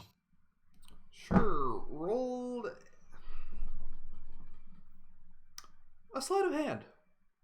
Sleight of hand or performance? After all, it's Performance. bird I'll allow calls. performance. Performance would work better, actually. Night. Did you say 9? 19. Oh, 19. Okay, yeah. You perform a few calls, you wait a little bit, eventually a small bird comes by. We'll say pheasant. I don't know what birds are commonly in savannas. I need that pheasant. I need that pheasant to make a wisdom saving throw as I say something in infernal. Nope, doesn't make it.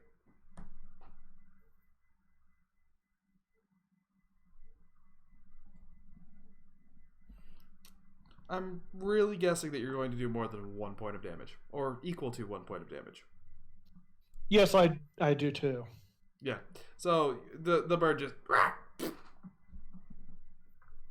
under the assault of the words. That's how I hunt. All right. So there is venison, and now there is a little bit of fowl on the table. So I will cook the venison and the fowl. And do I have any greens? You do. I will make like a lettuce, a lettuce. I will A make salad. a lettuce, an entire I lettuce. make lettuce. And you will only eat lettuce. But no, that's pretty much it. Okay. Do you want to go ahead and roll to see how good your food is? I already did. It was 17. I want to have Dante in a sit and make sure that he stays away from the pot this time until I give it's him the okay. I made his meal first, and I give it to Norric. That's for him. Well, thank you. I will do my best to make sure he stays away from the pot until we are done with. And then I will go put the food in front of Dante, and then I'll actually put myself between him and the pot. Okay. Dante seems very preoccupied with his own food. And seems to be munching quite happily at it, tearing at the meat. And then everybody else, dinner is served. Yay!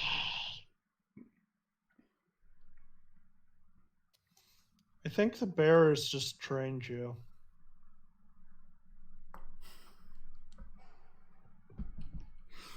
Is this Jay talking to Nork? Yes.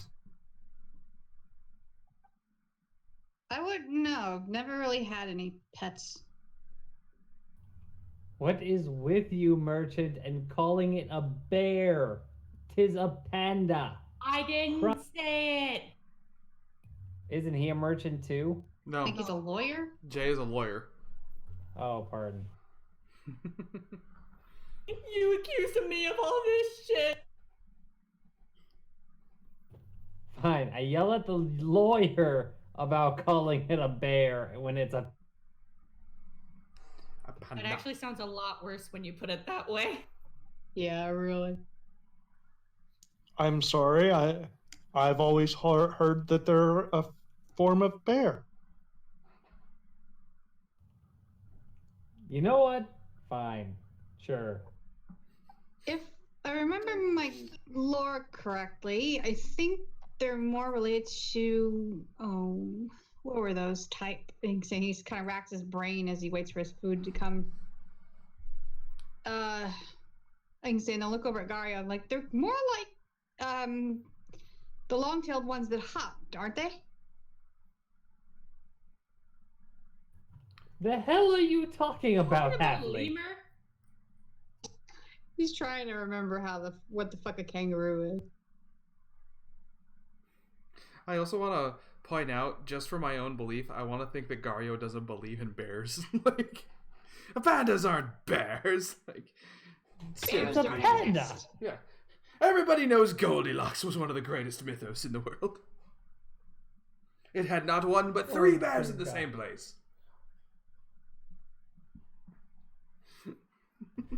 Bears don't exist. Goldilocks was on drugs. It's a bad drug story. That's what's going. It's just a bad trip. Everybody knows it was Bigfoot. We've got like 30 different classifications of Bigfoot. Oh God. All right, so who's taking what shift for watch duty? Or you could all just not do watch duty. That'd be fun. I'll take Norcal. first. Nork will stand with him if he wants. Okay. Jay is going to bed. Okay. Is Gario going to trance? Yep. Alrighty. Go ahead and you can choose one person to roll with advantage, or you can both roll. Yeah, What's why that? don't you roll with advantage?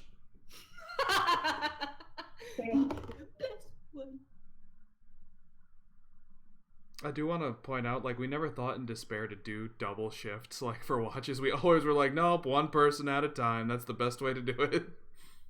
Well, we Oh, also had to wow. do it in 3 shifts, and we only had 4 people. Yeah, that was a pain. And I'm pretty sure Brad couldn't do it for most of the time because he didn't have dark vision. That was a 21. Okay. You don't notice anything out of the ordinary. Dante tries to show Arcris affection for making food.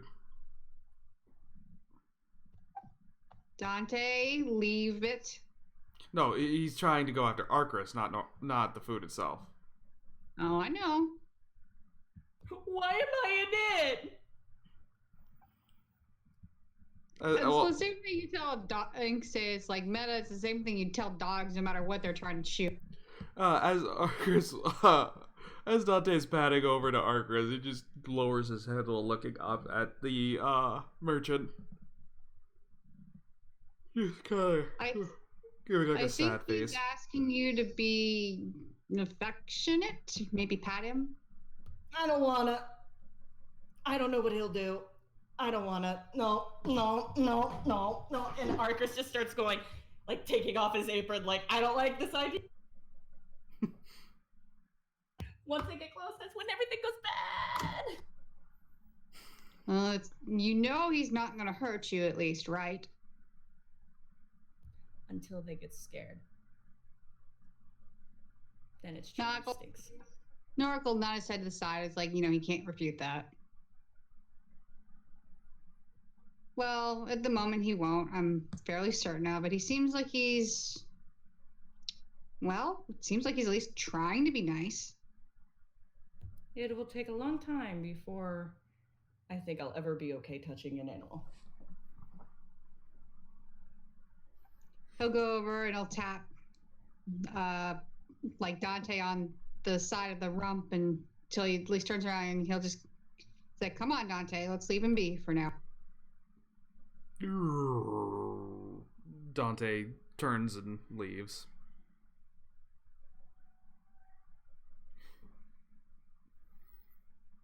Oh, and while Insane. walking away with Nark, he does pause for one moment, look over at his shoulder at Arcris, and then looks like back, head down, and keeps following. My squeak meter's on the charts right now, damn it! Ah, my heart! I play the heartstrings like a master plays the violin.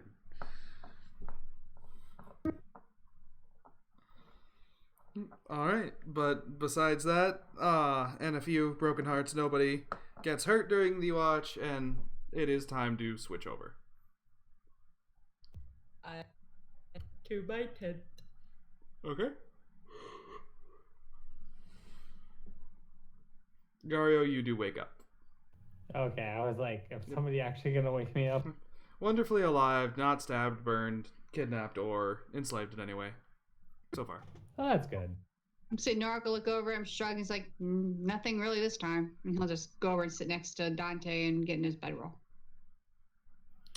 Before we go on to Gario's shift, though, as Arcris's head touches pillow inside of the tent,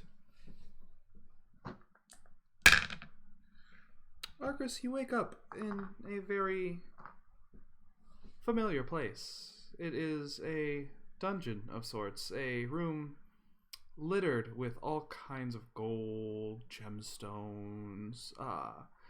There's gem encrusted everything, weapons, furniture, even a robe that's mostly been eaten away except for the metal strips that were left on it, and a singular empty circle that you remember in the pile of gold. Right. I kind of walk towards it. Okay. As you walk towards this treasure, you feel happiness. You feel pride. You like what's yours. You've worked for what's yours. Nobody's going to take what's yours. Over hundreds of years you have amassed this stuff. You've fought off warring parties coming after you. You've stopped any advances from your own kind trying to come and take it. You've made sure that the collection grows and that people stay away. A nice, quiet, peaceful life for yourself, if not for those that come after you. But it's not enough. You need more. You walk out of the cave. The sunlight beats down on you. You let out a deep, throaty roar. And the dream just kind of fades into nothingness. Gario, go ahead and roll perception for your watch. Oh boy.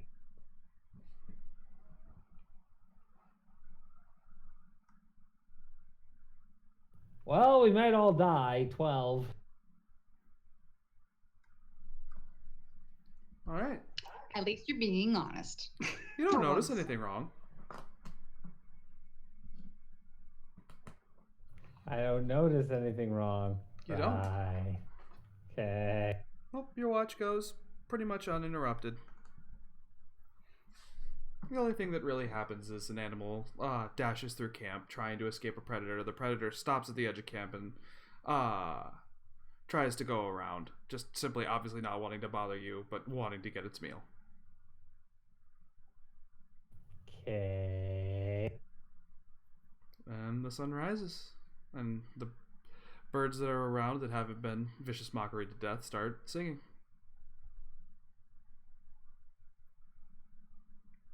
And with that, we're going to leave this session here. Oh my god, you vicious mockery birds out of the sky for your dinner, Nate. I love that. I literally I picture him looking up at the sky, just going, "Fucking bird!" and just dropping us. No. Pointing up and saying, "Go ha ha!" And then it falls out of the sky. That just makes me think of the Simpsons kid that just goes, ha ha ha. Nelson. It does. Hey, some people hunt and other people use their talents more efficient. Yep. And some people have bad Oh dreams. boy. Are good dreams. Yeah. I'm kind of surprised now Norik's starting to put Gario together just a little bit. It's almost like you're playing to your wisdom. All right. Well, I do believe next week we should have everybody here. Knock on wood. We shall start again at 8 p.m. Same time, same place. Anybody have any closing words or anything else? As usual, if you haven't caught up, I can say before all of this, we've been archiving our videos on YouTube, and you should go to. It is Roll Performance. We don't have any special link. I need to work on figuring that out. And check out our artist, Foxy. Mm-hmm. Oh, that's right. I just tweeted a little bit ago the link that, I tweeted out her Instagram name, LilLeo19. We absolutely recommend her. She's absolutely awesome. Go check out the Cole fan art that she sent in. It's great. If anybody wishes to, next week I will be sharing her rendition of Norik Stillward, our happy little go lucky halfling cleric, life cleric in the group. I think everybody's gonna love it. I know I do. Yepper. But alrighty, we shall see you guys next week, and well, have fun, do whatever, have a good weekend. And if you're sick, like someone here who has a virus, get better. It is becoming flu season, so just watch out for that. Wash your hands. All right. Until next time, everybody. Night, everybody. Night.